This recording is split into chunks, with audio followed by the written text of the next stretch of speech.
الحمد لله الذي هدانا لهذا وما كنا لنهتدي لولا أن هدانا الله وأشهد أن لا إله إلا الله وحده لا شريك له وأشهد أن سيدنا مولانا بارك وسلم أما بعد قال الله تبارك وتعالى أعوذ بالله من الشيطان الرجيم بسم الله الرحمن الرحيم وَلِلَّهِ عَلَى النَّاسِ حِجُّ الْبَيْتِ مَنِ اسْتَطَاعَ إِلَيْهِ سَبِيلًا صدق اللہ العظیم بسم اللہ الرحمن الرحیم رب اشرح لي صدري ويسر لي أمري واحلل عقدة من لساني يفقهوا قولي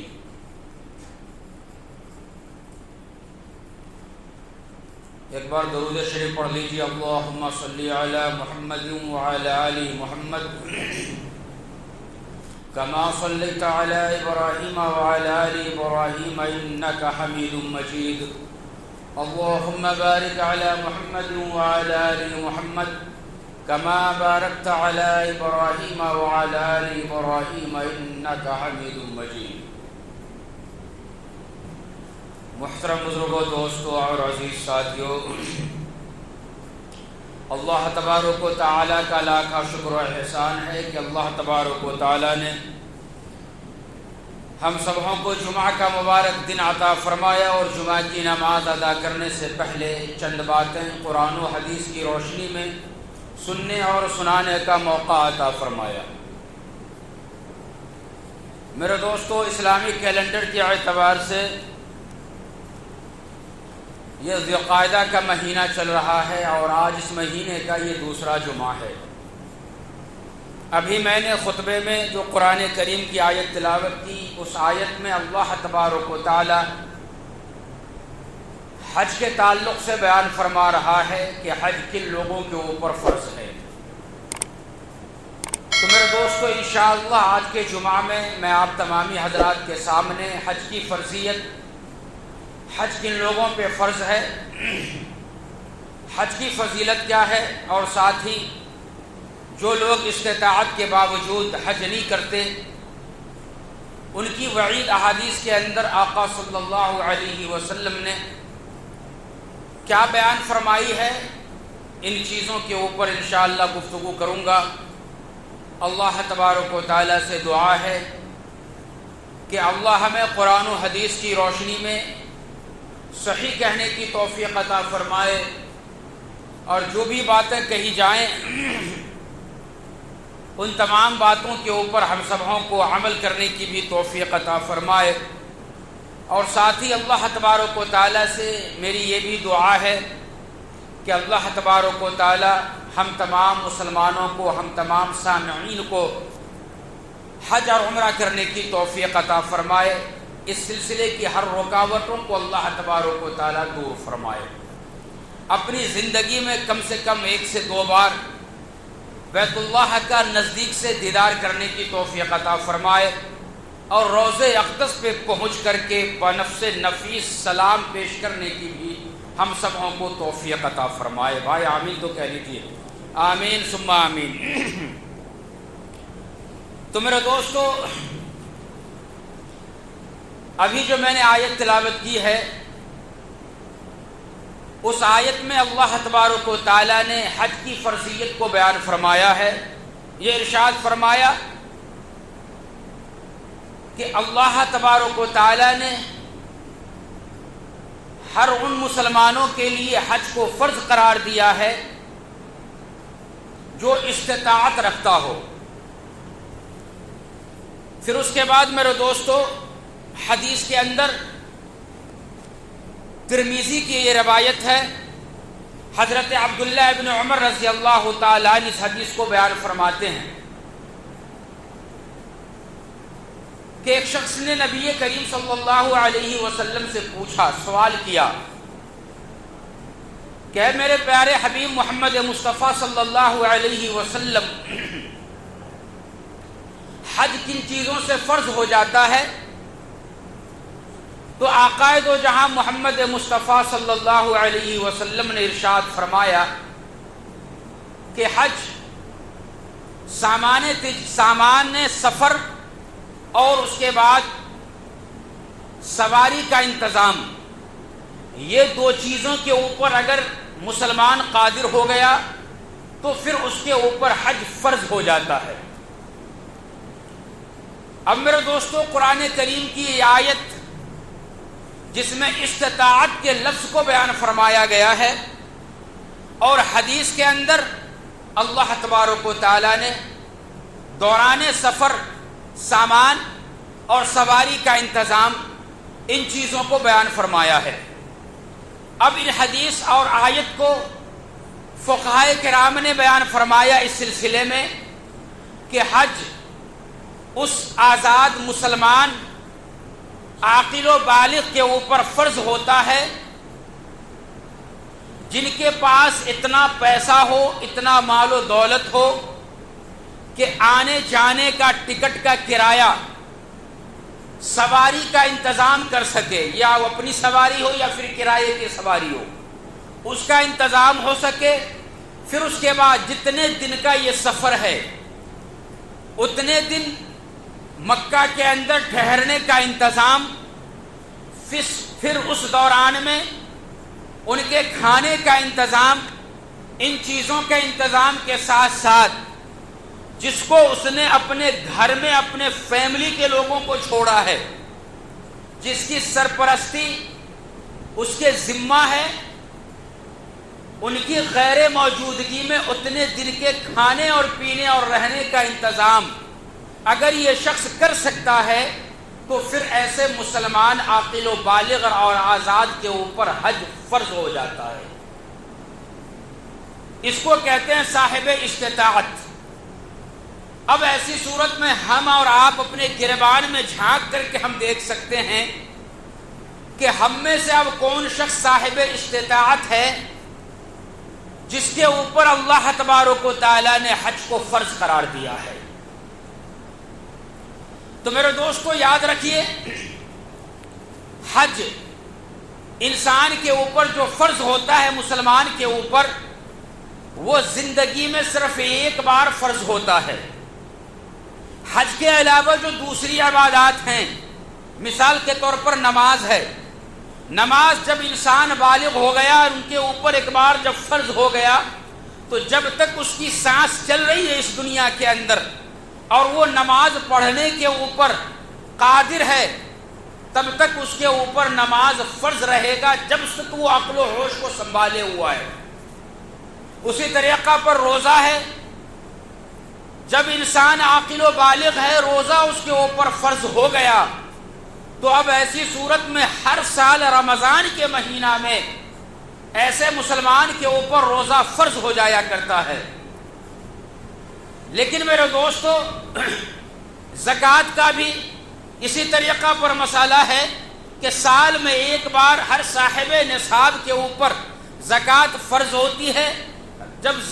سال میں ایک بار فرض ہوا، پھر اس کے بعد آئندہ سال جب وہ صاحب نصاب رہے گا پھر اس کے اوپر زکوٰۃ فرض ہوگی۔ یعنی یہ تمام جو عبادتیں آپ کے سامنے ہم نے گنائے ہیں، یہ اگر آپ صاحب نصاب ہیں یا پھر قادر ہیں تو ایسی صورت میں ہر سال آپ کے اوپر زکوٰۃ جو ہے فرض ہوگا، روزہ فرض ہوگا۔ لیکن حج ایک ایسی انوکھی عبادت ہے جو زندگی میں ایک ہی بار اللہ تبارک و تعالیٰ نے صاحب استطاعت کے اوپر فرض قرار دیا ہے۔ ایک بار حج کرنے کے بعد اگر وہ بار بار اللہ ان کو موقع دے رہا ہے تو وہ حج فرض چونکہ ایک بار ادا کر لیا ہے، اب اس کے بعد وہ حج کرے گا، وہ نفلی حج اس کا شمار کیا جائے گا۔ میرے پیارو، نبی کریم صلی اللہ علیہ وسلم نے اپنی زندگی میں صرف ایک حج کیا ہے جس کو حجۃ الوداع کہا جاتا ہے۔ حج کی فرضیت سن 9 ہجری میں ہوئی اور پھر اس کے بعد نبی کریم صلی اللہ علیہ وسلم سن 10 ہجری میں آپ کے وصال سے تقریباً 3 مہینہ پہلے آپ نے حج کیا، جس کو حجۃ الوداع کہا جاتا ہے۔ صحابہ کرام کی کثیر تعداد تھی، سب صحابہ کرام کو لے کر کے آپ نے حج فرمایا اور اس حج کے اندر آپ نے ایک خطبہ بھی دیا جس کو حجۃ الوداع کا خطبہ کہا جاتا ہے۔ تو بہرکہ میرے دوستو، مسلمان عقل مند ہو، عاقل ہو، بالغ ہو، آزاد ہو اور وہ صاحب استطاعت ہے، تو ایسے مسلمان کے اوپر اللہ تبارک و تعالیٰ نے زندگی میں ایک بار حج کو فرض قرار دیا ہے۔ لیکن میرے دوستو، جو لوگ صاحب استطاعت ہیں، حج کرنے کے اوپر وہ قادر ہیں، آنے جانے کا مکمل طور پہ انتظامات ہیں، لیکن اس کے باوجود، قدرت کے باوجود اگر وہ حج نہیں کرتا ہے، تو پھر نبی کریم صلی اللہ علیہ وسلم نے ایسے آدمی کے لیے جو بیان فرمایا ہے، وعید بیان فرمائی ہے۔ چنانچہ ترمذی کی یہ روایت ہے، حضرت علی رضی اللہ تعالیٰ عنہ اس حدیث کے راوی ہیں، وہ بیان فرماتے ہیں کہ آقائے دو جہاں محمد مصطفیٰ صلی اللہ علیہ وسلم نے ارشاد فرمایا کہ جو لوگ استطاعت کے باوجود، یعنی ان کو قدرت ہے، پیسہ بھی اللہ تبارک و تعالیٰ نے اتنا دے رکھا ہے کہ آنے جانے کا کرایہ، وہاں ٹھہرنے کے لیے قیام و طعام کا انتظام، جو پھر گھر کے اندر جو لوگ اپنے فیملی میں سے رہ گئے ان کے لیے مکمل طور پہ کھانے پینے اور رہنے سہنے کا انتظام، ان تمام چیزوں کے انتظام کے بقدر ان کے پاس پیسہ ہے، لیکن اس کے باوجود اگر وہ حج نہیں کرتا ہے، صرف وہ ٹال مٹول سے کام لیتا ہے، تو پھر نبی کریم صلی اللہ علیہ وسلم نے ایسے شخص کے لیے وعیدہ بیان فرمائی ہے، اور آپ نے ارشاد فرمایا کہ ایسا شخص چاہے کہ وہ یہودی ہو کر کے مرے یا پھر نصرانی ہو کر کے مرے، اللہ اور اللہ کے رسول کو اس سے ذرہ برابر کوئی فرق نہیں پڑتا۔ یہ نبی کریم صلی اللہ علیہ وسلم نے ناراضگی کا اظہار فرمایا ہے۔ جس طریقہ پر نماز چھوڑنے والوں کے لیے اللہ تبارک و تعالیٰ نے ناراضگی کا اظہار فرمایا، اگر کوئی شخص قدرت کے باوجود نماز نہیں پڑھتا ہے، نماز مسلمان کے اوپر فرض ہو چکا ہے، پڑھنے کے اوپر قادر ہے، صحت مند بھی ہے، سب کچھ تمام حالات ان کے مطابق ہے کہ وہ نماز پڑھے، لیکن اس کے باوجود اگر وہ نماز نہیں پڑھتا، تو پھر بیان فرمایا گیا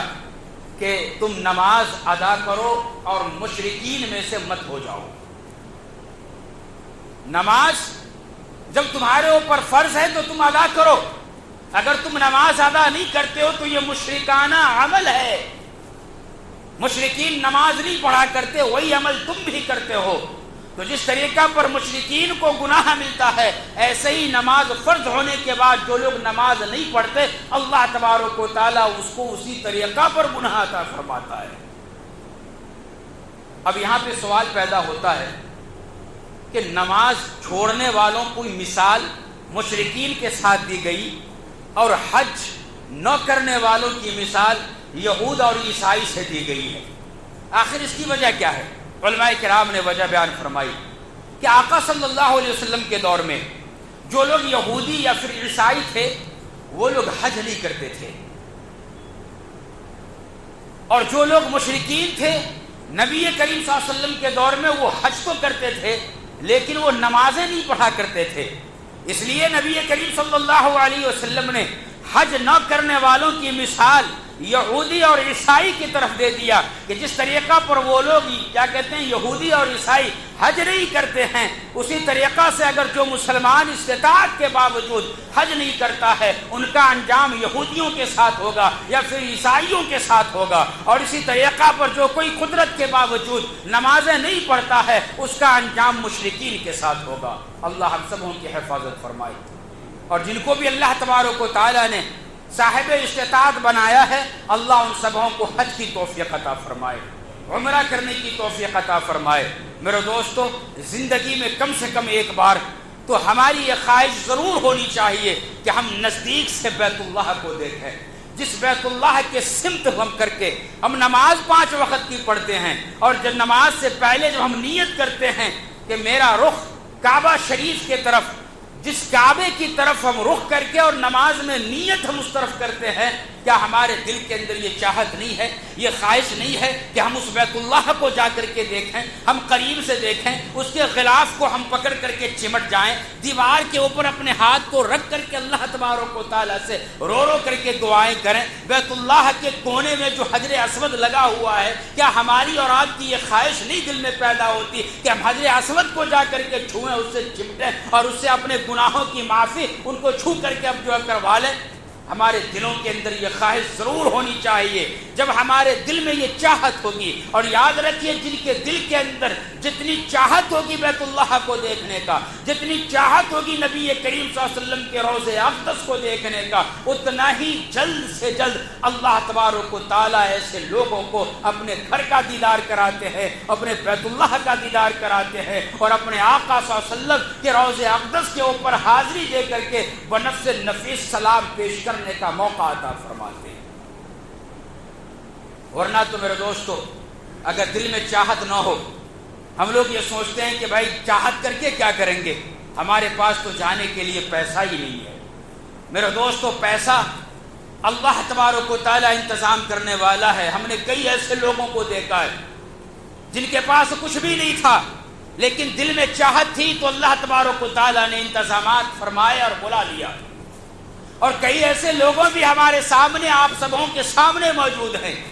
جن کے پاس روپیہ پیسہ تو بہت ہی زیادہ ہیں، کئی ایک گاڑیاں، کئی ایک مکانات ہیں، اتنے پیسے ہیں کہ رکھنے کے لیے ایسے ایسے لوگ سوچتے ہیں کہ ہم رکھیں کہاں۔ لیکن اس کے باوجود جب دل میں چاہت نہیں ہے تو بیت اللہ کا دیدار نہیں کر سکتے، نزدیک سے جا کر کے روضہ اقدس کے اوپر جا کر کے حاضری نہیں دے سکتے۔ اور کئی لوگ تو ایسے ہیں جو مکہ اور مدینے کے اندر موجود رہتے ہیں، وہاں پہ جا کر کے نوکریاں کرتے ہیں، لیکن دل میں چونکہ چاہت نہیں رہتی تو اتنا قریب رہ کر کے بھی اور قریب نہیں جا سکتے۔ چنانچہ میرے دوستو، ایک اردو کی کتاب ہے ناقابل فراموش سچے واقعات، اس کے اندر اسی سلسلے کے کئی ایک واقعات لکھے ہوئے ہیں۔ ایک ڈاکٹر صاحب ہے، ڈاکٹر نوید احمد، وہ بیان کرتے ہیں کہ ایک شخص میرے پاس آیا اور آ کر کے اس نے یہ کہا کہ ڈاکٹر صاحب میں حج کے لیے جا رہا ہوں۔ تو ڈاکٹر یہ کہتے ہیں کہ میں نے خوشی کا اظہار کیا۔ وہ یہ کہتا ہے کہ دیکھو میری طبیعت تو کچھ زیادہ خراب نہیں ہے، لیکن میں آپ کے پاس آنے کا مقصد یہ ہے کہ آپ مجھے کچھ ایسی دوا دے دو کہ اس دوا کے ذریعے سے کم ہم مکہ اور مدینے کے اندر ہماری موت واقع نہ ہو رہی نا حیرانگی۔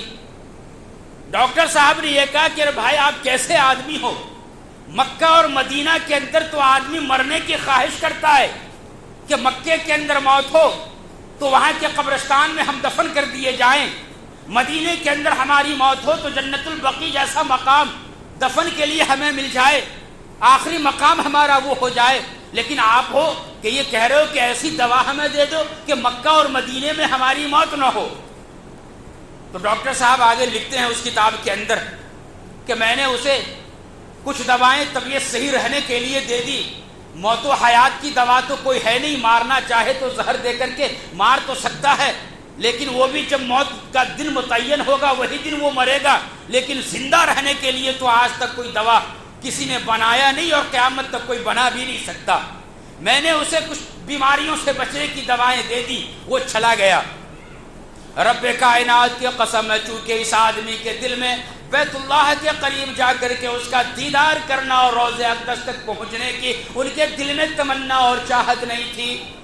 پیسہ تھا، مالدار تھا، لیکن چونکہ چاہت نہیں تھی، اس واسطے اللہ تبارک و تعالیٰ نے وہاں بلانے کے باوجود بیت اللہ کے دیدار سے انہیں محروم کر دیا۔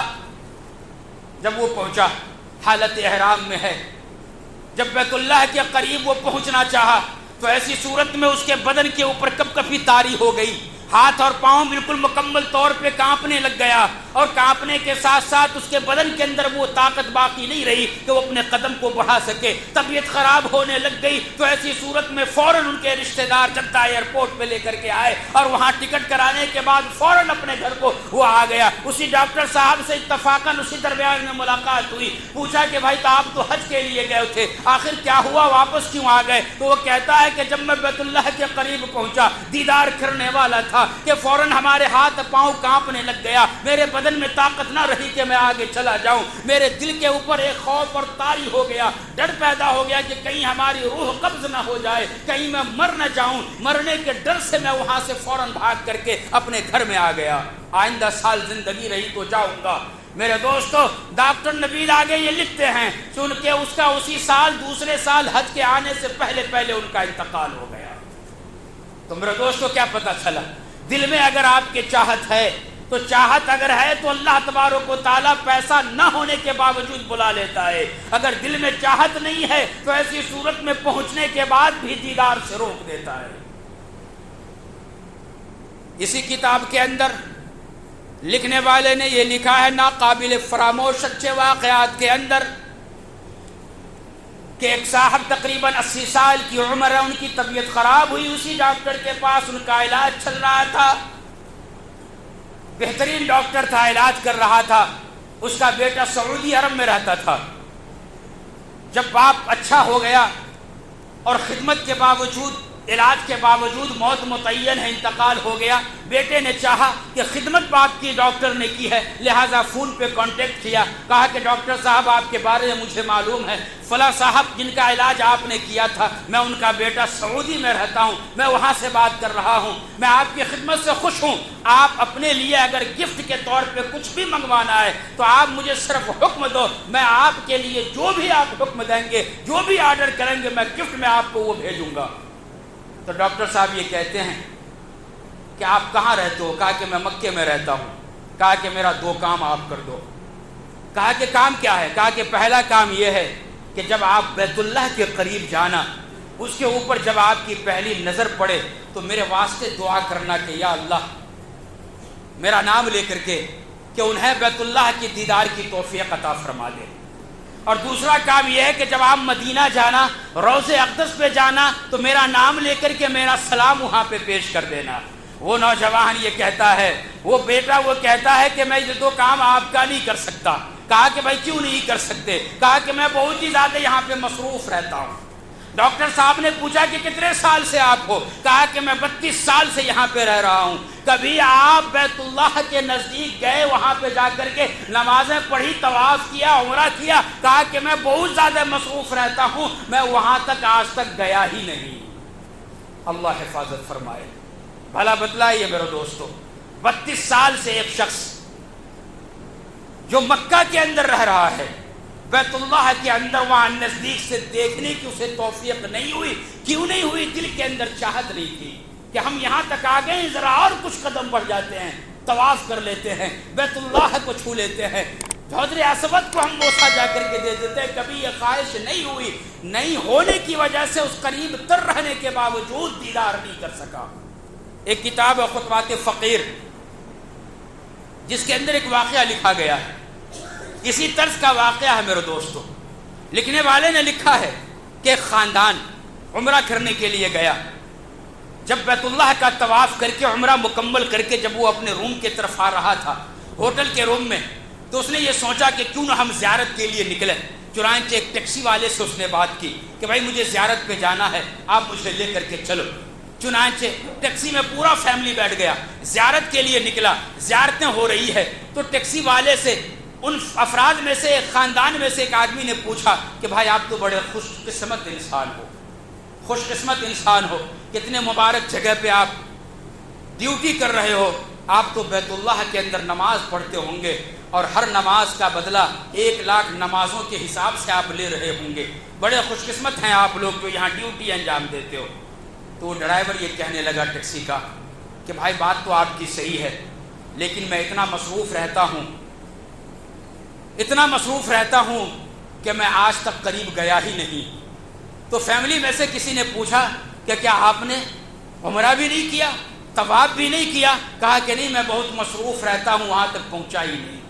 میرے دوستو، جب دل میں چاہت نہیں ہوتی ہے تو پھر اللہ تبارک و تعالیٰ قریب ہونے کے باوجود اس کو نہیں وہاں پہنچنے دیتا،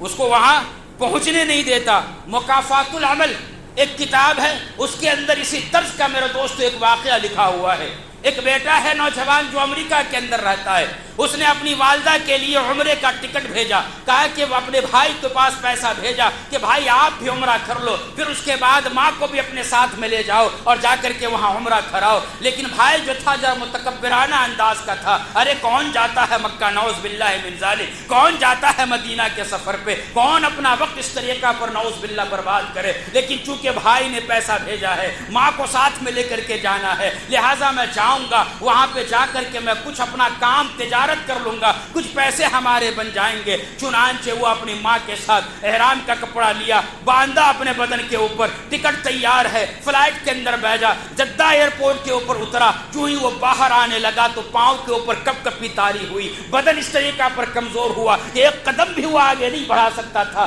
طبیعت ایسے خراب ہوئی۔ فوراً جو ہے مکہ مدینہ جانے کے بعد یہ کیا کہتے ہیں نہ جا کر کے اس کو اسپتال کے اندر جا کر کے ایڈمٹ کیا گیا اور وہاں پہ بیماری اس کی بڑھتی چلی گئی۔ والدہ محترمہ ان کی یہ کہتی ہے کہ بیٹا تو اب بیڈ پہ آ چکا ہے، تو ہاسپٹل کے اندر ہے، میں جس کام سے آئی ہوں مجھے اس کام سے تو جانے دے۔ چنانچہ بیٹا نے کہا کہ ماں تو جا۔ چنانچہ ماں 10 دن مکہ کے اندر رہ کر کے عمرہ کری، 1 ہفتہ مدینے کے اندر رہ کر کے زیارت کری، پھر وہاں سے واپسی میں جدہ ایئرپورٹ آئی، اپنے بیٹے کے ہاسپٹل میں گئی اور جا کر کے وہاں پہ جب ملتی ہے تو بیٹا سے یہ کہتی ہے کہ بیٹا اب تو میں عمرہ کر لی، اب تو جا کر کے عمرہ کر لے، تمہاری طبیعت بھی پہلے سے سنبھل چکی ہے۔ لیکن بیٹا یہ کہتا ہے کہ نہیں اماں، آئندہ سال میں کر لوں گا، ابھی چلو ہمارا ویزا کیا کہتے ہیں ٹکٹ ہمارا آج ہی کا ہے، آج ہم جاتے ہیں واپس اپنے گھر کو جاتے ہیں۔ رب کائنات کی قسم ہے میرے دوستو، ایسے کئی ایک واقعات پڑے ہوئے ہیں تاریخ کی کتابوں کے اندر کہ اگر دل میں چاہت جس کو نہیں ہے وہاں پہ بلا کر کے بھی اللہ تبارک و تعالیٰ اپنے گھر کے قریب نہیں بلاتا۔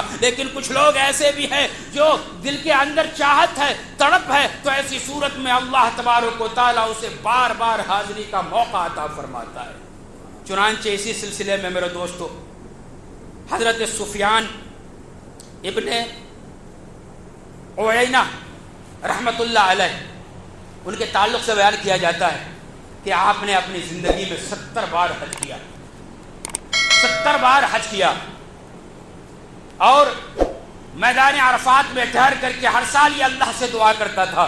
کہ یا اللہ آئندہ بھی مجھے بلانا، یا اللہ آئندہ بھی مجھے بلانا۔ جب 70 حج جس مکمل ہو رہا تھا اس وقت میں ان کا یہ کہنا ہے کہ میں نے 70 بار اللہ سے دعا کی ہے،